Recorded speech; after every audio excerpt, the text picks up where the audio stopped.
It's election season in America. With back-to-back wins in Iowa and New Hampshire, Donald Trump is moving toward his third GOP nomination for the presidency, setting the stage for an epic rematch between two men with nothing in common but the Oval Office. Can we just share a moment before we start to say what the actual is going on here? I mean, we're really running this thing back and having a do-over, aren't we? The difference between Trump 2016, Trump 2020, and Trump 2024 isn't Trump. It's us. Like, in 2016, we were all like, get the out of here. Then in 2020, we were like, no, seriously, get the out of here. In 2024, you've got people on both sides now being like, I don't even know anymore. To find anything remotely this foobar, we have to go all the way back to when Grover Cleveland barely edged out James Blaine in 1884 to become president. He beat Blaine by only 37 electoral votes and less than 60,000 total popular votes. Fun fact, James Blaine is actually David Blaine's great-great-grandfather. Also a fun fact, that's not true. In 1888, Benjamin Harrison lost the popular vote but won the Electoral College to oust Cleveland. And then, in the next election, James B. Weaver entered the race as a populist and threw the results into complete disarray, and for the first, and hopefully only time in U.S. history, a president was elected to a non-consecutive term. Thanks for the history lesson. What's your point? Well, I have a few of them. The first is that RFK Jr. could be the new James Weaver. I've said it before, I think he pulls more from Biden than he does from Trump. But what I really want to explore today is how other nations are dealing with the strongman wannabe dictator phenomenon. Maybe there are a few lessons to glean from the experiences of other countries. So in that spirit, we're going to do some globetrotting to look at 3 countries, 2 of which are in states of authoritarianism at present, and 1 that's in recovery, just like the US. UNFTR. Our first stop is Brazil. When Jair Bolsonaro was elected president of Brazil, it felt like another wave in the tsunami of far-right wannabe dictatorships in the style of Donald Trump. The biggest so-called democracy in Latin America, the B and the BRIC economies, suddenly surged to the far right in a populist wave that sought to undo the social and environmental programs ushered in under Luiz Inácio Lula da Silva, known simply as Lula, and his handpicked successors. Lula himself is in his 3rd non-consecutive term as president, having served from 2003 to 2011 during the economic revolution in Brazil.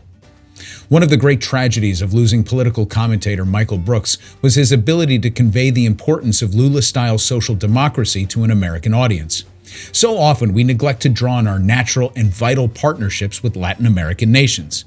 And it's not our fault, really, because the mainstream media was pretty quiet when Lula, for example, was first in power because his brand of socialism represented a true threat to capitalist structures. Now, the reality of the Lula years is a mixed bag for socialists, but they're important to study in retrospect and currently now that he's resumed his duties as president. Throughout most of 2023, Brazil was expected to post modest GDP growth gains. But by the close of the year, most economic observers had revised their estimates, and it's now believed that Brazil's GDP growth was slightly more than 3%. This was enough to catapult the once troubled economy from the 11th largest in the world in 2022 to the 9th in 2023. Global agencies such as the IMF and the OECD predict that this growth will slightly contract this year, but they still consider it a strong and healthy recovery. Some financial analysts agree that a shutdown is inevitable because the central government is reducing stimulus and easing monetary policy. It's also believed that slow growth among the big economies such as China, the US, and Germany will hamper overall growth, and that the unpredictability of Argentina's new regime under President Milei could throw a monkey wrench into the Latin American economies in general. But let's get to the heart of the story. I mean, what can we learn from Lula's experience in a recovering autocracy? Is Lula a hero or a corporatist? So his big things are environmental protection and poverty reduction. So on the whole, the numbers don't look all that bad. Inflation came down to 4.7%.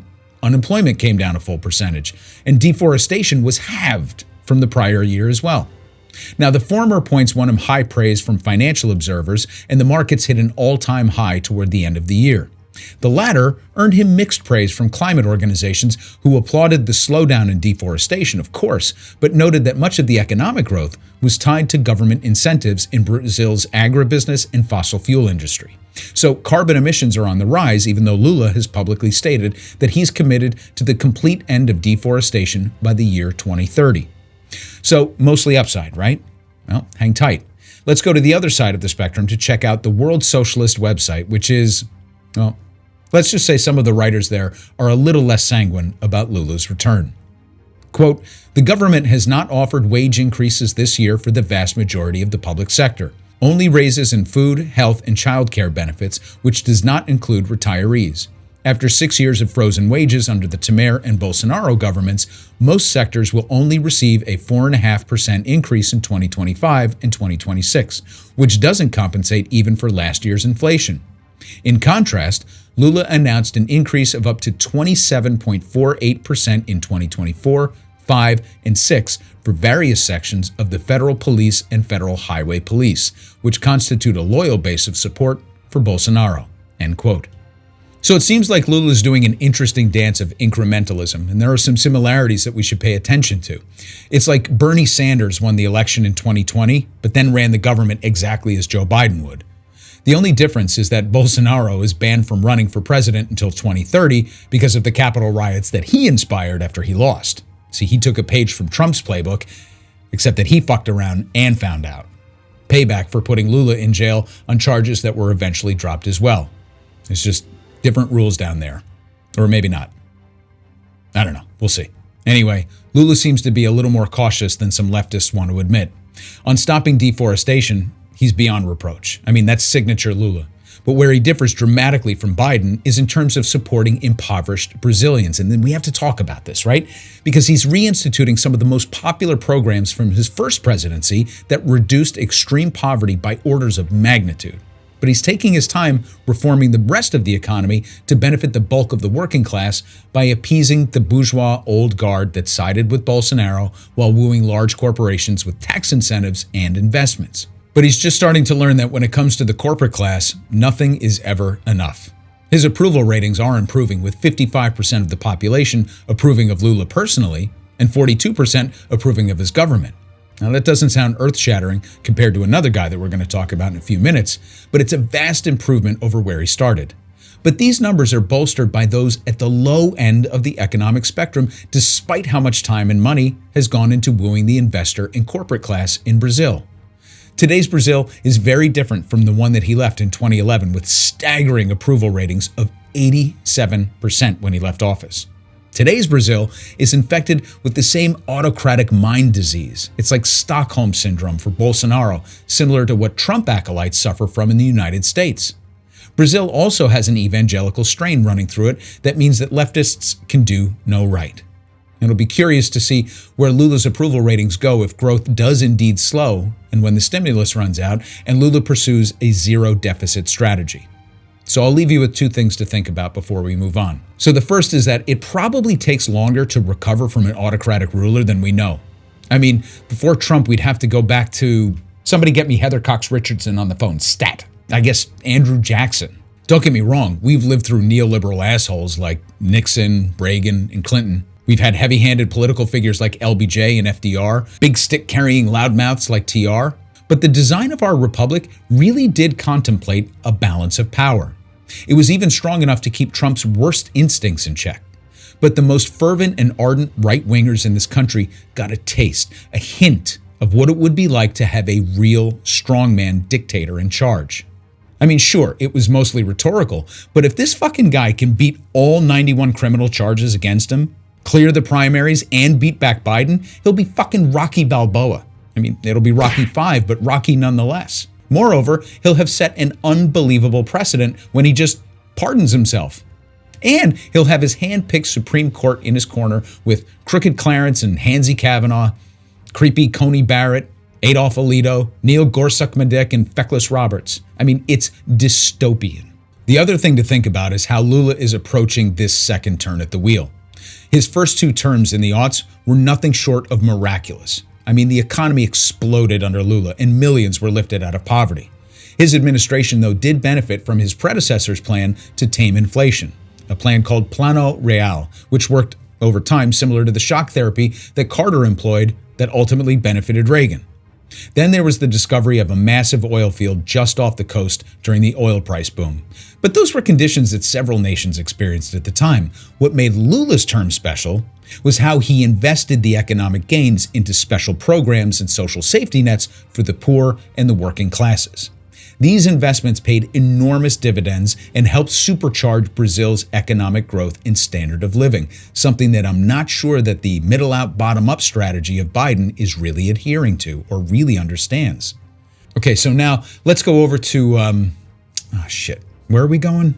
You go over to China. China. You take China. China. A couple of months ago, a clip of Antony Blinken visibly wincing when Biden referred to President Xi Jinping as a dictator went viral. If you listen closely, you can actually hear his asshole puckering. That's because over the past few months, Tony Blinken has been pushing hard to normalize relations with China and kind of dial back the tension between the world's two biggest economies and polluters. When it comes to U.S. foreign policy, sometimes you have to listen to what's not being said to understand where things are at the moment. For example, how those poor Uyghur people doing? Any update on the lab leak in Wuhan? How's everything with the supply chain? I mean, are we cool? Aww. In the subscriber-only newsletter this week, I shared a link to Paul Krugman's op-ed in the New York Times about the slow meltdown of the Chinese economy. And basically, it explains how we went from everyone needs to learn Mandarin to, fuck it, we'll just make everything in the United States. That's only part of the assessment, however. Krugman points to the poor leadership under President Xi, which has kind of become a popular talking point at this point, even though it's hard to verify. I will take it at face value, though, considering he's been criticized for what Krugman calls arbitrary interventions into the economy. Beyond Xi's heavy hand, Krugman points to low consumer spending as a percentage of GDP for a few reasons. Quote, these include financial repression, paying low interest on savings and making cheap loans to favored borrowers that holds down household income and diverts it to government-controlled investment, a weak social safety net that causes families to accumulate savings to deal with possible emergencies and more, end quote. President Xi's predecessors were keen to relinquish power for fear of invoking comparisons to Chairman Mao. But in 2018, Xi eliminated term limits and orchestrated a third term, making him the longest-serving head of state in modern China, and fueling the inevitable criticism that he was turning the country into a de facto dictatorship. With the Chinese economy riding high on government stimulus and inserting itself into diplomatic relations all over the globe, Xi became an obvious fit for the role of boogeyman in the United States. Noted American economist Jeffrey Sachs describes the shift in attitude towards China among U.S. policymakers, writing, quote, the U.S. dusted off the old playbook to slow China's surging growth. President Barack Obama first proposed to create a new trading group with Asian countries that would exclude China. But presidential candidate Donald Trump went further, promising outright protectionism against China. After winning the 2016 election on an anti-China platform, Trump imposed unilateral tariffs on China that clearly violated World Trade Organization rules. To ensure the WTO would not rule against the U.S. measures, the U.S. disabled the WTO appellate court by blocking new appointments. The Trump administration also blocked products from leading Chinese technologies companies such as ZTE and Huawei and urged U.S. allies to do the same. When President Joe Biden came into office, many, including me, expected Biden to reverse or ease Trump's anti-China policies. The opposite happened. Biden doubled down, not only maintaining Trump's tariffs on China, but also signing new executive orders to limit China's access to advanced semiconductor technologies and U.S. investments, end quote. From what the Financial Times called a testy first phone call with Beijing and a standoff in 2021 in Alaska, Antony Blinken began the Biden tenure with tough talk and criticism of China's economy and nuclear aspirations. Since the decline in Chinese economic growth, though, the tone out of the State Department has cooled significantly. But who are we if we're not the nation fighting some existential foreign threat like Nazis, Japan, communism, the war on terror? China. I mean, that was the natural order of things, damn it. And now China's going the way of Japan and our policy is left naked because we know that beneath it all, we need them as much as they need us. Our economies are inextricably linked at this point. So in Xi Jinping, we have a strongman in decline, having poured the Chinese treasury into ghost cities, support for developing nations, and a housing market bubble. We understand what happens when an economy overheats and probably could offer a little advice to Xi in this time of need. First off, the people get restless, and in many cases they take to the streets. It's not a good look for a despot. Secondly, trading partners become a little wary and look elsewhere for opportunities, creating a vicious cycle that can turn growth negative very quickly. In democracies, the release valve for economic pressures like these is free and fair elections, something China does not have. So the big takeaway and the concern here is that Xi begins to take extraordinary measures to hold power and authority. And we also have a little insight into what that means. When authoritarian figures have their backs to the wall, they call in the Special Teams Unit, otherwise known as the military. Maybe that's why Blinken's bluster has cooled a bit. The last thing the Biden team needs right now is an agitated dictator with an itchy trigger finger and 1.4 billion reasons to pull it. As for Xi Jinping, he'll be longing for the days that he was just as trusted and beloved as this next guy.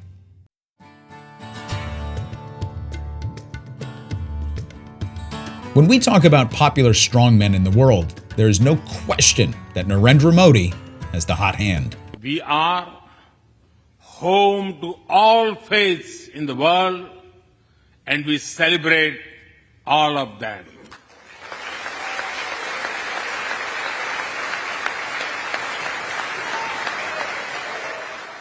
There was a time when Modi wasn't even allowed to travel to the United States because he was suspected of being a violent Hindu nationalist responsible for violence towards Muslims. Fast forward to 2023, and he's addressing the U.S. Congress and currently enjoys, get this, a 76% approval rating in India. The key to Modi's popularity is twofold. First off, the macroeconomic optics look great and give the people of India a sense that they are indeed playing a winning hand. India is now the 5th largest economy in the world, and in 2023, India officially became the most populous country, surpassing China. Growth is growth, so it makes sense from the outside why this might be the case. But inside India, the economic picture is a little more murky. India remains one of the most unequal countries in the world. According to Oxfam, quote, the top 10% of the Indian population holds 77% of the total national wealth. 73% of the wealth generated in 2017 went to the richest 1%, while 670 million Indians, who comprise the poorest half of the population, saw only a 1% increase in their wealth, end quote. So why would a country with such a significant wealth gap give Modi the highest approval ratings of any leader on the planet? One of the most visible and highly touted projects that was unveiled this month offers a little insight. As reported on NBC this month, quote, India came to a halt Monday as Prime Minister Narendra Modi presided over the opening of a grand Hindu temple on a contested holy site that has become a symbol of religious tensions in the world's largest democracy. The 217 million Ram Mandir honors Lord Ram, the most revered deity in Hinduism, and is transforming Ayodhya, a city of about 3 million people in the northern Indian state of Uttar Pradesh, into a tourist hub that officials hope will be the Hindu version of the Vatican, end quote. Virtually all of India came to a halt, including the stock market, to mark the occasion of the temple dedication by Prime Minister Modi. But as Al Jazeera reports, quote, for many among India's 200 million Muslims, the state-sponsored pomp and ceremony around the temple's launch is the latest in a series of painful realizations that, especially since Modi took office in 2014, the democracy they call home no longer appears to care about them, end quote. See, this is a significant part of Modi's success among the people. Modi has proven deft in showing a soft side toward the Hindu people while preserving a veil of religious devotion that has endeared him to many. Essentially, he's pursuing classic neoliberal free market economic policies mixed with a healthy dose of ethnic nationalism and religion. Moreover, India's increasingly close relationship with the Netanyahu administration in Israel has also given Muslims in India and neighboring countries cause for concern that tensions may widen beyond internal conflicts in India.